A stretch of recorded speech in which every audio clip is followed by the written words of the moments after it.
recording. Hello, welcome to another installation of Techtalk. We have Hayden McGregor. Oh, sorry, McDonald. Hayden. We've got St. Hayden's Day today. How is everyone? Very well. What's up, man? Tip-top. Hayden McGregor, where did that come We're from? going to do something different today. Something a bit out of the ordinary, so for what we normally do. Let's talk about machines. We're going to talk about HTCs today. So you're introducing the topic, because that's what I normally do. But that's fine. You want to run with that, man? Just take over, please, pal. Just take over. It's all good. Yeah, welcome to the show, Hayden. Yeah, it was good to have you on. I'll see you later. You run the rest of it. Bye-bye. Yeah, you just introduce yourself there, pal. Yeah. I'm here. People are always asking me, do you work on HTCs very often? So it's quite fitting that you've picked this topic, Hayden, just to show that we actually do work on HTCs quite a bit, and what can be some of the common accessories that we put on them, and some of the issues that we have with them as well. Everyone who's got a HTC it's straight to attention and is pricked and ready to take it all in. What have you got for us, Ed? A lot of people don't realise that we work on them. They don't know where to take them. Obviously, we've got distributors here, there and everywhere that can also work on them. So it doesn't have to be just here in Melbourne. You can take it to any local distributor for that. But I thought we'd talk about the different accessories that we stock for those machines.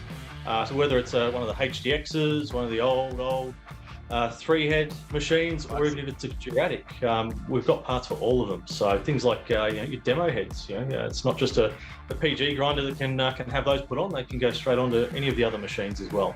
One of the ones you mentioned was the Ford reverse. I've not heard of that. What's that upgrade, mate? Yeah, so they've got, in a lot of the old ones, they only spin in one direction. Now, they're a 4-head machine, majority of them, and they have a counter-rotation set of heads, so 2 one way, 2 the other. And that's all good and well. It takes a bit of load off the operator, makes it a bit easier to hang on to and things like that. But as anyone that's really using their diamonds heavily, changing directions is a good thing to keep your diamonds open. And really on those HTCs, what's your option? Tilt it back and swap the correct plates from one set of heads to another. Wouldn't be easy just to have a switch for going into reverse, and it's as simple as that. There is a way to put a reverse direction on it, so your plates stay on the same heads and you just flick a switch and you're going backwards. Nice. Heads that is not on the And machines. who came up with that idea? The same bloke put squiggly lines behind me, I'd say.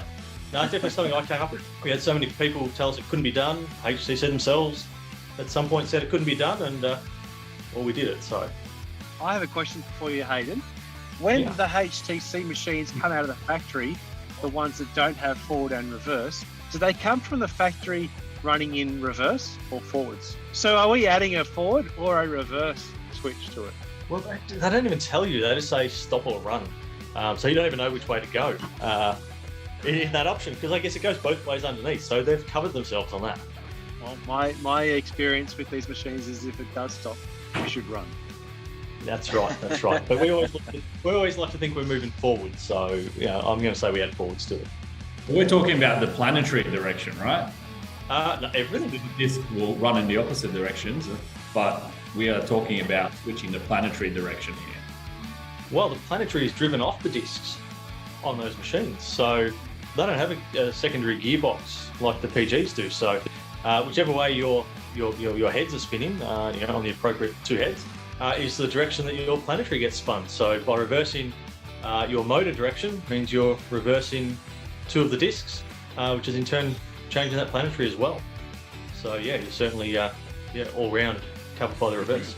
So I've got one for you, Hayden, because I remember this goes a little while back when I first started with Works Plus, and there was a not too happy customer, not based off our back, but he was very upset that he had to replace all 4 pulleys in his machine.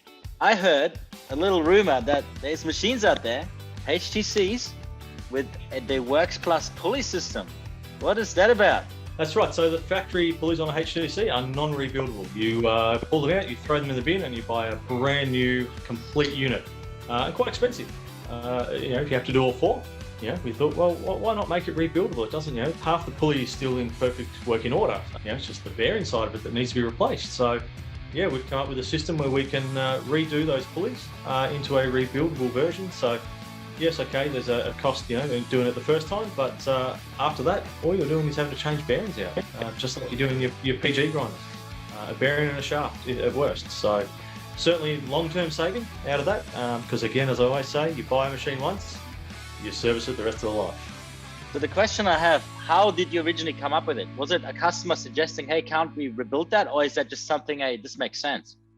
Oh, well, it made sense, but a lot of it was, we knew that there was a major part of the assembly that was still in perfect working order. Yeah. And again, it's from a cost basis, we're always looking out for what the customers need. And that's the big thing was, no one had stock. You were waiting 6 weeks for things to arrive.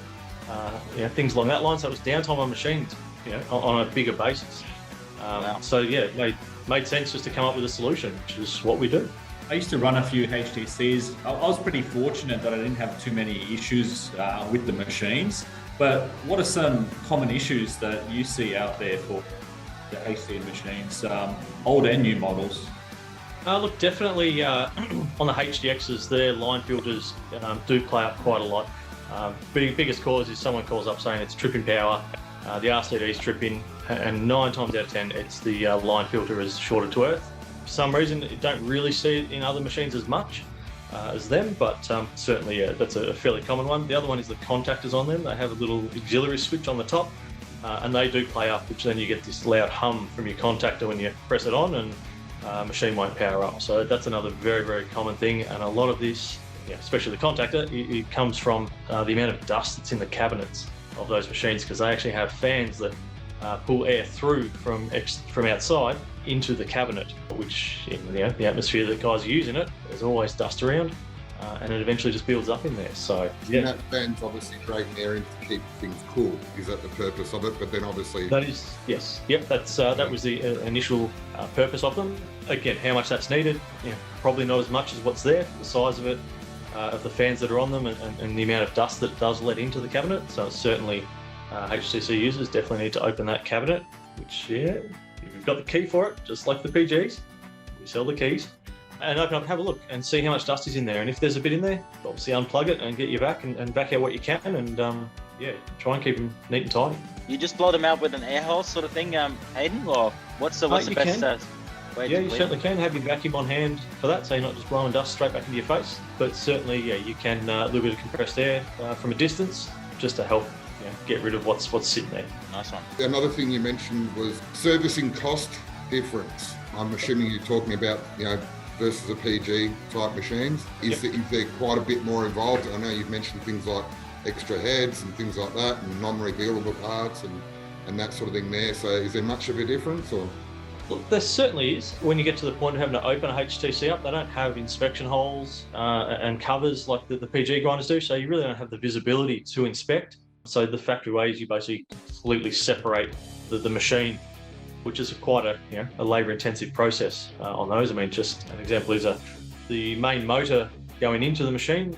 We've had times where the guys have got them out in 30 minutes, and other times we've battled for 4 to 5 hours on a motor that's seized into the centre drive pulley.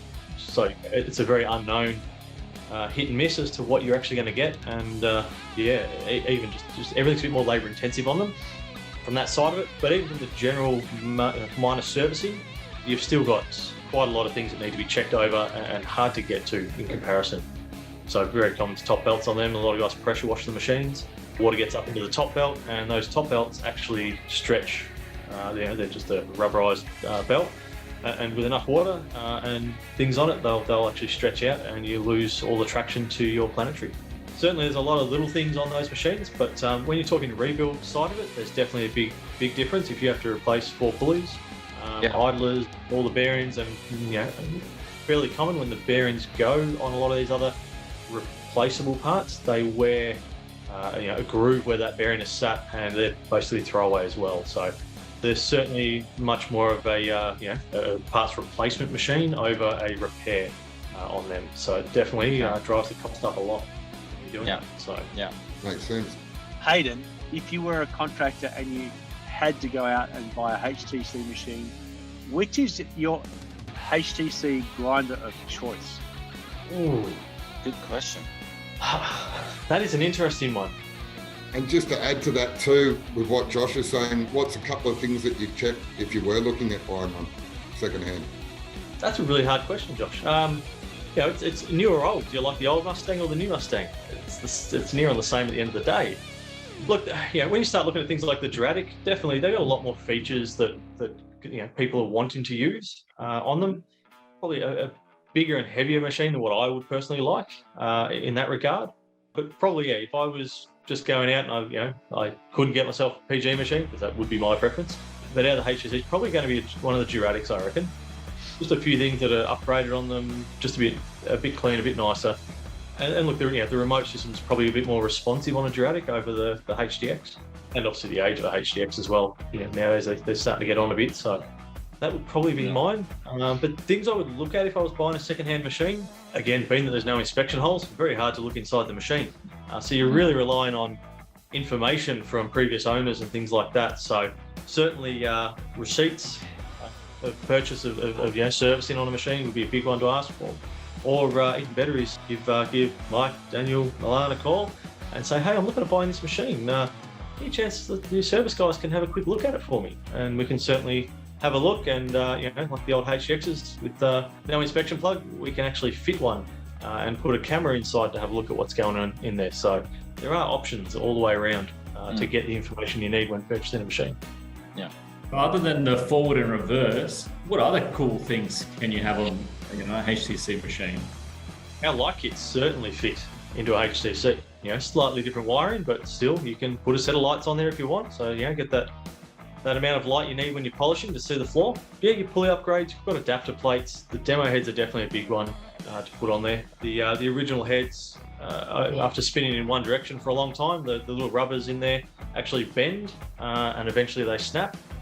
Not cheap to replace and not easy to replace. Usually all the bolts are stripped out and you find you're drilling out half the head to do it. So certainly would certainly look at changing out straight out to demo heads. And again, whether you're running the cardan holder, I think it's called, so the star shape attachment, or the like the PG slip-on, either option can come on the demo head. So it's you're not losing out in any way. You can use your existing plates, or if you want to go new on everything, you can certainly do that as well.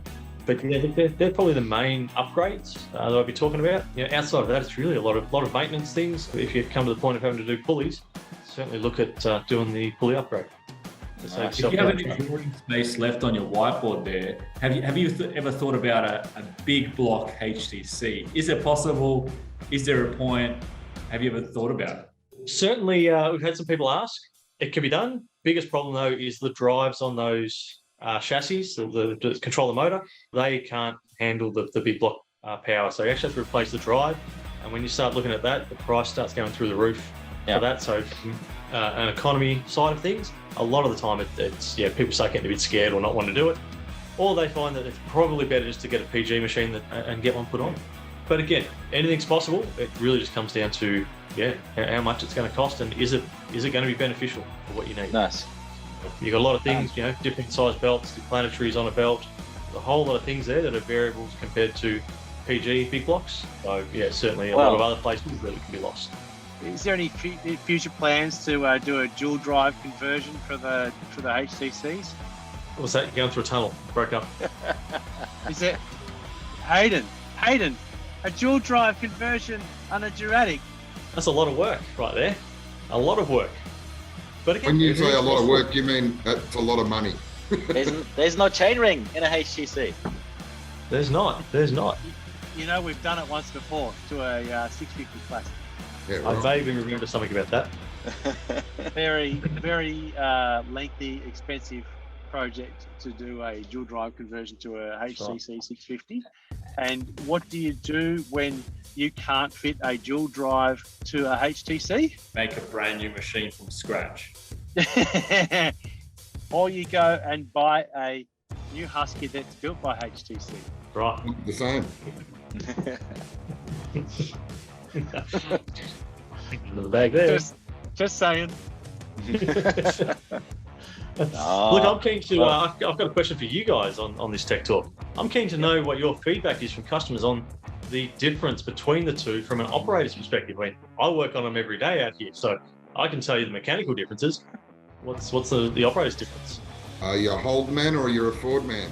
usually find people with the HTCs, they like to spruik about them, and they're pretty hardcore HTC. They're sort of really hell-bent on sticking with them. And they'll tell you how good they are and all the benefits to them. So I've found really sort of one side of the fence to the other. I haven't seen a lot of people that run both PG machines and HTCs. It's sort of really... I guess the HTC owner is pretty much a Ford owner then, is that right, Mike? Failed on race day, absolutely. Yeah. And then the ASCII guys must be the Holden owners, right? You interpret it however you like, Josh. I guess some of the feedback I get, guys who've operated both machines in the push class, the four-header machine HTC is just a little bit easier on the body because it tends to sit more central. So, you know, when the guys are doing long hours or there's a smaller operator, the HTC has been, you know, easier to push around. But in saying that, you know, your trade-off is in that first kind of cut. It won't cut as hard as a PG machine. So, but then again, the HTC will polish really fast, having an extra head underneath there. So. You're taking all my good points away, Milan. Man, you just know your stuff, man. I'm not going to ask anything else. No, did you run both machines, PG and HTC Milan, when you were operating?